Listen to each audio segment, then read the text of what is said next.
Lutuin ang pork sa konting mantika, hinaluan ko ng sausage para mas malasa, at iset aside.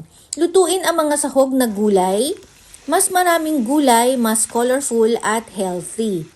Kapag half-cooked na ang gulay, ilagay na ang pork at sausage. Ilagay ang soba at haluin ng maigi para hindi magdikit-dikit. Nakakapagod lang talaga maghalo, guys. Ilagay ang powdered soba sauce at haluin ng mabuti para magpantay ang kulay. Mas masarap at malasa kung may mushroom at naganegi ang yakisoba. Minsan nilalagyan ko pa nga ng paborito kong chingensai o petchay. Maruchan yakisoba nga pala ang lagi kong binibili sa supermarket dahil napakasarap niya. Madalas ko itong lutuin dahil paborito naming lahat. Oishi? めっちゃ Double gu? Oishi?